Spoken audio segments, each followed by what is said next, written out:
All right, ladies and gentlemen, I am live here in Indianapolis, Indiana, and I am 10 minutes late, and I greatly apologize. We had some technical difficulties, and that's just what happens in the world. But I have a great presentation that I'm going to bring you about the importance and the rise of kiosks. And I called it the rise of the machines, our kiosks taking over QSR, the sales professional's guide to selling self-service. And the reason I call this is I think one of our most underutilized and over talked about tools in the payment space is kiosks. We've all seen them. We've all used them. I don't know how many kiosks I use in an airport when I'm traveling. I'm getting ready to go to Boston to NEAA, and it's next week. I'm going to walk through most likely an airport, but maybe Logan Airport, and use a kiosk at some point, whether I use it at Starbucks or I use it at McDonald's or I use it at Panera. All the big boys have kiosks, but I've been saying this since 2020. The beauty of kiosk now is that the rise of the kiosk has certainly been being used at multiple large, multi-location, hundreds, if not thousands, tens of thousands location businesses. But the independent business, especially QSR, even food truck, can now utilize the kiosk because it's affordable, it's usable, it's supported, and it will have a huge impact on the business. So today, I'm going to walk through a 4-slide presentation of how I would present the reason for using kiosks. So let me put the slides up here again and kind of walk you through the first thing. The first reason I would say is the problem is that there is 150% staff turnover. It is remarkable. I don't know how small businesses and specifically QSRs are keeping up.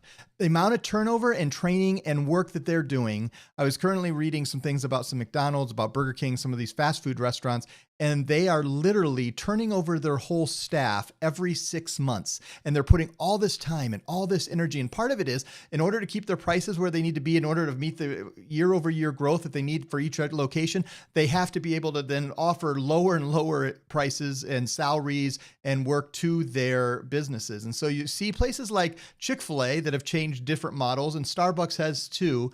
But those who are McDonald's, the Burger King, what they've had to do is focus on being able to make sure that they can replace people and survive. And so what have they done? They've introduced these kiosks. They've introduced self-ordering. They've introduced the capability to be able to order in their apps and online. And all of this makes a major difference with small and medium businesses, specifically quick service restaurants. You've got to stop selling that we're just going to give you a kiosk because it's a cool screen. It's the way businesses are doing it. It becomes an employee of the business. It becomes someone who is loyal and actually never calls in sick in a rush. And it will take the order and make the system work every time. Now, we have seen there is AI tools, and I've actually, because I've dabbled, I was able to go to the all-in-one coffee cart in Moscone Center in San Francisco, where you ordered from a kiosk and it never was touched by a human, and they made me this latte and it passed through the system, and it was fresh steamed oat milk, and it was they mixed with fresh ground espresso that was freshly brewed for me and then mixed together, and then it passes through and you can watch it go through, and all these robots. That is something that obviously is going to change how these QSRs work as we have more and more robotics and more pieces. But the first step that our QSRs, our independent restaurants, can do is start introducing these kiosks, and we will see a major difference on how their orders are fulfilled, how the systems work, and it's done in a way that's fairly inexpensive. We have really 3 POS systems that are available to all of our partners, whether it's Quick, which we're selling more and more kiosks, whether it's on the retail side. Today, I was specifically focusing on QSR, but on the retail side, and Corona and Retail Cloud both have that. And Retail Cloud has put some kiosks together on their 6 POS and some things that have done to be able to be on their hospitality side. But one of the things is we need more and more to put kiosks in because it's going to help with the staffing problems that so many of these restaurants are having. Next. Humans forget, kiosks don't. Not only does it replace an employee, it gets an employee who makes an upsell much better and easier and much less in your face than the person who's standing there and saying, would you like to add fries to that? Would you like to add a shake to that? Would you like to upsize to a large?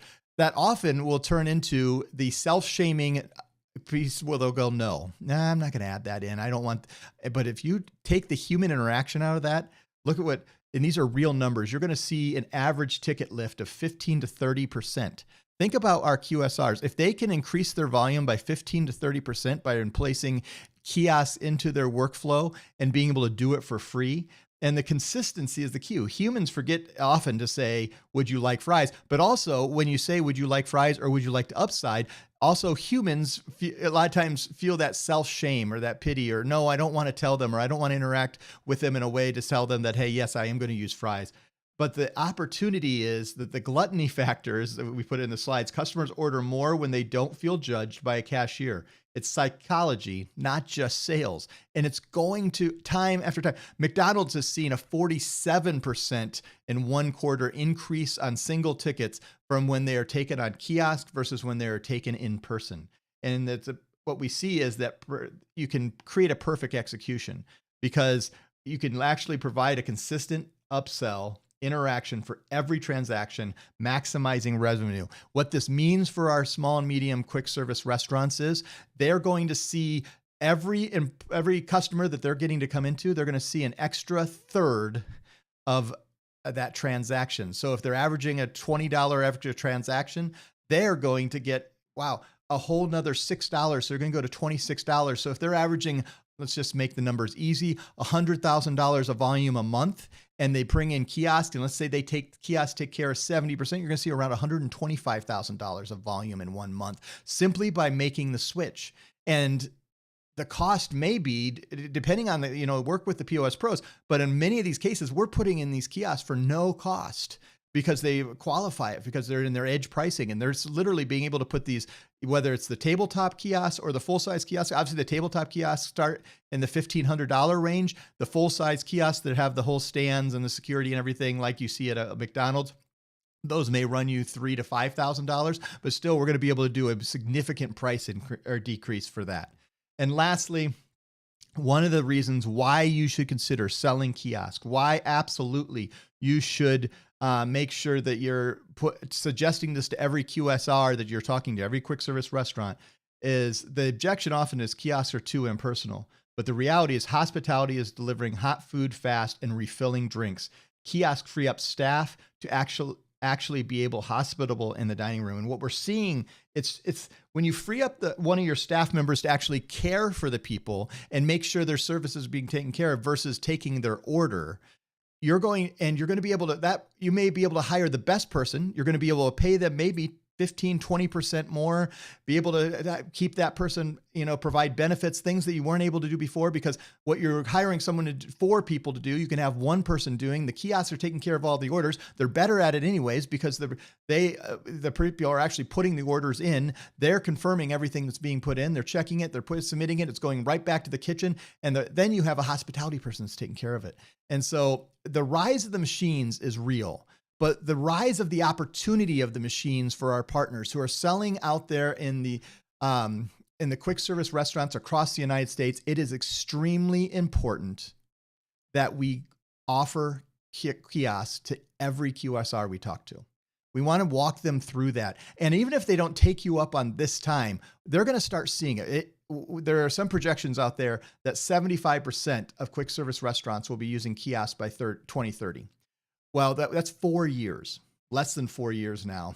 And if you take it to the end of 2030. So we got 4+ years of opportunity. And right now it's right around 8% of QSRs have some type of kiosk. So the time has come. The time is now for you to start making sure every QSR you talk to is absolutely going to use a kiosk. And so you're going to see that the rise of machines are kiosks taking over QSR. The answer is yes. And the reason is our sales partners across the United States are going to absolutely reach out to every QSR and present the opportunity that not only is your staffing turnover causing you major issues and headache and stress, and it can be solved by putting in a kiosk. Not only are humans much better at not better at remembering to ask every time to make sure that they can get the upsell and increase that ticket value 15 to 30%. Not only are we seeing more and more that hospitality is not about typing orders and presenting that first greeting, it's about giving the best food at the right time and the right opportunity. And you can do that by making sure that you are selling kiosks to every QSR in the United States. So that was a simple presentation here on our currently unnamed POS show. So let me ask you this. We're going to be continuing. So we have a 1 week hiatus, and 2 weeks from today, we are going to name this POS show that we used to call POS Uncensored. And I would like your help. If you're watching this live or recording at some time in the future, and it's before, that would be February, sorry, I should know my dates right now, February 5th, 12th, before February 12th, sorry, I had to go through my math and make sure that 2 weeks from today, when I'm recording this and doing this live on our YouTube channel, email me at nate@papertech.com with a name for this POS show. I've got a couple good ones that just came in the last 2 days that I'm considering, and I'm giving a prize to those who, the one I choose. And I just want a new name, something interesting, and I would love for you to do that. Please help me name this show. But more importantly, it is time for the partners of PaperTech to reach out to every quick service restaurant and walk in and look, you may qualify for a free kiosk. And even if you don't qualify, usually it takes about $40,000 of volume to qualify for a whole kiosk setup, plus all the other things that are involved, to be able to qualify at edge pricing, 3.5% or more. But we can certainly, it's cheaper than it's ever been. And what we're seeing more and more is merchants are absolutely loving their kiosks. We're going to be creating some testimonials about the kiosk in the coming months, because what Quick is doing and all the other POS systems, we've got some others that are coming out with some kiosks here soon. They're really special. It's really good, and we're excited about it. So that is our unnamed POS show for the day. On behalf of all of our team here at PaperTech, we're excited to bring you more content. We're going to be talking to, make sure you go and listen to our interview with Alicia Gellis last week as she talked about her selling POS, and go look at more of our POS Uncensored. If you have not watched our interviews with people telling the real stories, the good, the bad, and the ugly about selling point of sale, and as we provide these little pieces of inspiration, what we hope are selling things like kiosks and little tools and tips, hey, there is a huge opportunity coming. And there's a huge revolution coming in the QSR, and one of those things is going to be the kiosks. Let's get out front. Let's be one of the first people to be doing it. Let's jump in with 2 feet and get out there. On behalf of all of our team, thank you so much, and we'll see you next time. Have a great one.